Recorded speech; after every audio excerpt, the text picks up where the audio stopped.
Hello and welcome, Exiles, to my plan for taking on the Gauntlet. I went through all the possibilities in my head of what I thought could do the endgame bosses based on the mods they showcased us, and then of course factoring in who knows what the hell Mark's doing with them to add in extra things that are just going to kill us. And I came away with one conclusion. I only think Trickster can do it. I don't think the other ascendancies can get tanky enough. If they can get fairly tanky, it's going to require a lot of skill, in my opinion, to make them successfully do those fights without dying, or at least that's my feeling about it. I definitely don't see myself being able to do those fights unless I am way overkill tanky. I do not have the skill to dodge. I need to be able to face tank quite a few mechanics if I'm going to have a chance at clearing. So, with that conclusion in mind, how do you start Trickster? Well, there's not a lot of options that really can compete with Power Siphon Locust Mines. The reason being is Power Siphon Locust Mine gives you very good clear early.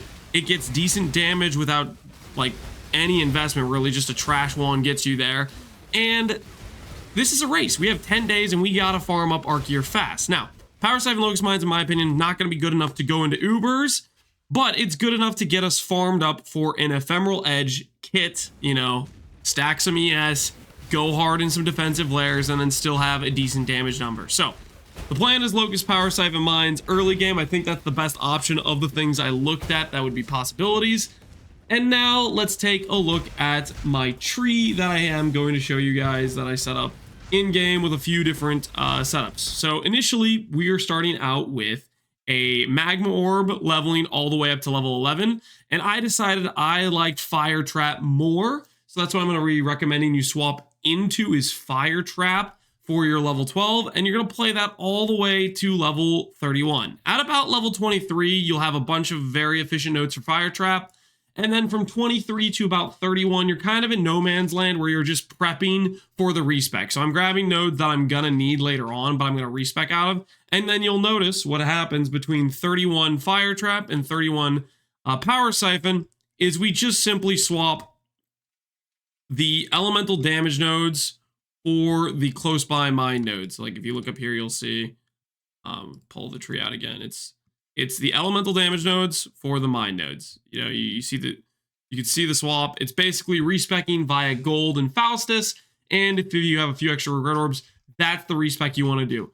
You can get to Ciosa level 31, and then I would recommend getting a 4-link with like 3 blue, 1 green, and then just go for the swap. You can get 4 links via just dropping it randomly, or binding orbs, or black market from the Settlers King's March is very good at getting 4 links. Pick a gear slot that you don't have a very good piece for, and go for an evasion energy shield base. Should be easy enough to chrome for 3 blue and 1 green. That is what I would recommend for your early setup. Once you're in Power Siphon, it's pretty smooth sailing in terms of damage. The most awkward thing about Power Siphon is the targeting, where you have to throw mines away from your character to then be able to target enemies that might be near you. So the things where you're going to be in the most dangerous situations is when you're fighting enemies with bubble shields. You can throw mines into the bubble shield, but only one mine will be able to hit the enemy, the mine that actually lands in the bubble shield. And then there's other situations where there's like tight corridors, going around corners. Things like that are going to be dangerous, and I would recommend pre-firing or trying to shoot enemies around corners and stuff. The layouts like that, you want to be extra careful. When you're in an open layout and you can just chuck mines wherever, it's fantastic, but there are going to be some layouts that are going to be quite dangerous, and I would have some caution going into those sorts of layouts. After which, level 47, we are going down to here for the accuracy mastery. Initially, our auras at level 31 are going to be Arctic Armor, Tempest Shield, Precision.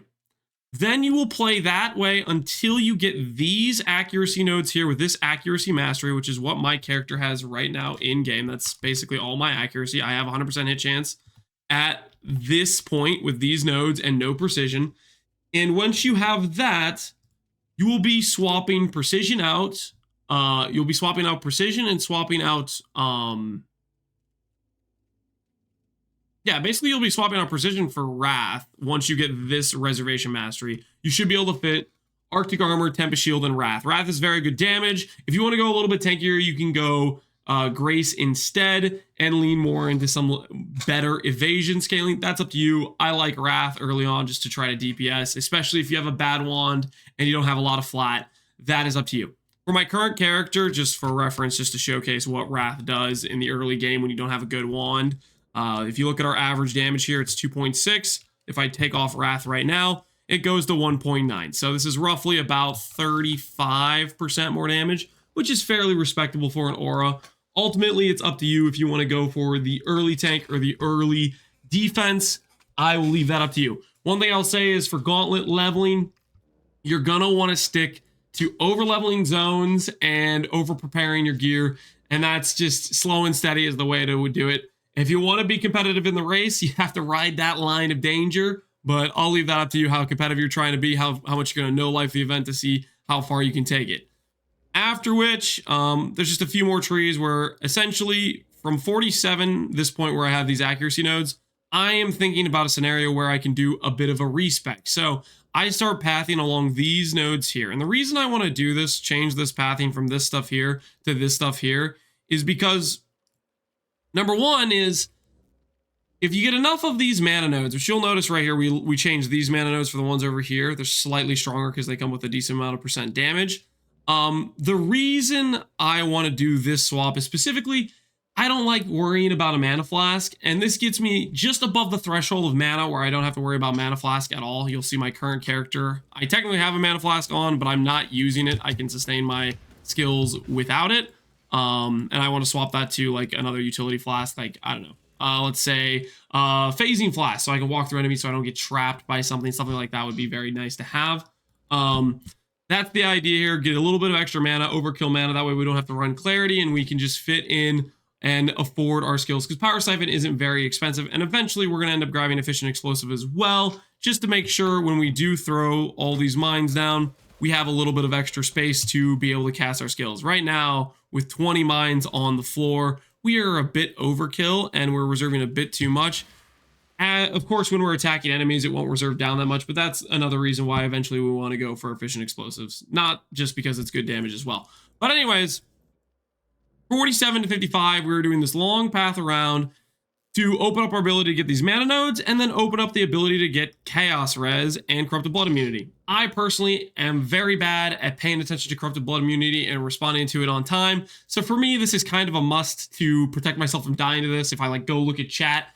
Also, it can kill you pretty fast, so it might be something worth investing into. And the other reason for doing this is it gives us Chaos Res.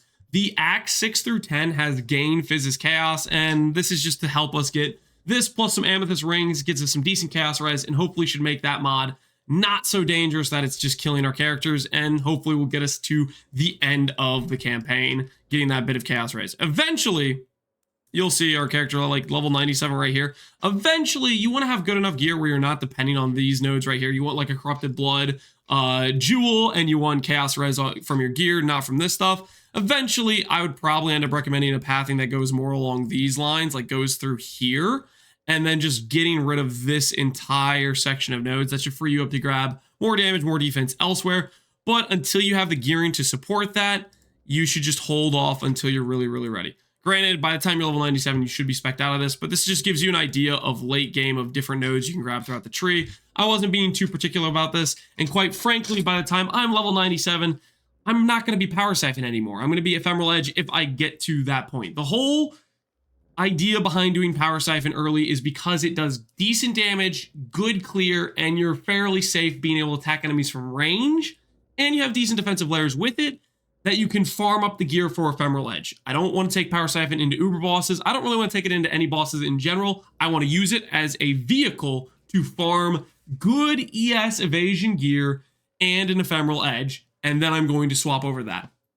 I haven't even planned my tree for it. I'm not going to plan my tree for Ephemeral Edge. I've done Ephemeral Edge builds a bunch of different times. I have a pretty good idea of the sort of tree I'd want to make, involving some cluster jewels, some ES scaling, stuff like that. I'm not too worried about it. I'll just wing it when I get there. But if you want to look up some trees for Ephemeral Edge, there's a plethora of them out there on PUB Ninja. If you want an idea of what an Ephemeral Edge tree looks like, I'm not going to custom craft one in PUB. I don't care to. And the gear in this build is based on my character right here, which is a level 56 character. I have been doing a practice Gauntlet or style thing where I add a bunch of modifiers that are close to the mods we're going to have in Gauntlet. For reference, we have done all the way up to Act 7, just before Arakalia and just before getting the extra passive point here. And this has taken me about 4.5 hours with these mods, and we have done it deathless, I believe. Yeah, we've done it deathless to this point, which is hopefully giving a good simulation of what Gauntlet will be like. The 40% more monster life is pretty close to 30% less damage taken. And then outside of that, I couldn't simulate 30% monster damage. I couldn't simulate 30% speed. 20% are the highest mods you can click.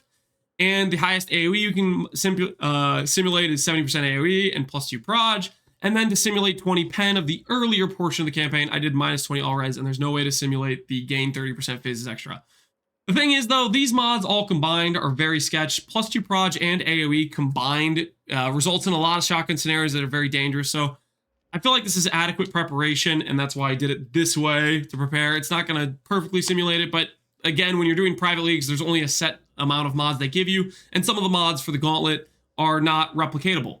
On top of that, I should also say, we don't know what Mark is doing to bosses. He might make the campaign bosses way more dangerous, and for all I know, everything might get thrown out the window in terms of what build or way we can play this or how much we have to overlevel in order to beat these bosses. I don't know what that's going to look like. But this is the idea I went with for preparation. And then these are the trees I would recommend you do. Now, as for getting to this point, I do have a progression, which is basically I muled Templar for Holy Flame Totem, Shield Charge, Ellie Prolif, Rolling Magma. The reason being is I wanted a little bit of a decoy in Holy Flame Totem and a little bit of extra DPS. This can also be linked up to Summon Phantasm for some more basically meat shield protection and more basically decoys for bosses you're fighting. And this is getting us through essentially the early acts. Once we get to Flame Wall, you can probably get rid of Holy Flame Totem. You don't really need it as much, or you can keep it. That's up to you. I decided Fire Trap felt the best, in my opinion, for this stage of the character, and that's what I went with for leveling all the way up to level 31, which is Fire Trap. So my progression plan was Magma Orb into Fire Trap. You could do something like Explosive Trap into Fire Trap, or whatever you feel comfortable with, but for me, that felt the best. It was Magma Orb into Fire Trap, into Power Siphon eventually at 31, and grabbing some auras along the way. Okay, that is my plan for the Gauntlet. We'll see how it goes. I'll probably make some update videos, maybe each day of the Gauntlet, just to give you guys a progression look at the character and how we're going to do it. From what I've gathered from other streams is I think Ben is going to run Trickster. I think Jung Roan's going to run Trickster. Fubgun's going to run Trickster. I've been seeing a lot of people that are going to run Trickster, and the reason's pretty simple. The mods are super dangerous, and Trickster's probably one of the only ascendancies that can actually tank those mods and can actually full clear. Maybe. I don't know. There might be a scenario where a Slayer can do it, or a Jug can do it, or even a really well-played Archmage character can do it. But I don't really know. I think this is going to be a bloodbath in terms of damage mods that are just going to be PKing people left and right. And I am not good enough at the game to have a chance at any of the other builds other than Trickster, because I need to be able to face tank. If I can't face tank, then I'm not going to be able to finish this Gauntlet, because I am not good enough at dodging mechanics. That's my own opinion on myself, and that's why I'm doing it. So hopefully you guys enjoy me giving you this little skeleton tree that you can play off of with some progression, or you can go find another build that you like. Maybe you want to do a Juggernaut, maybe you want to do a Slayer, whatever it is. I'm sure there's a lot of people preparing Gauntlet builds. Hopefully you guys have some fun out there, and until next time, take care and peace out. Have a good one, Exiles.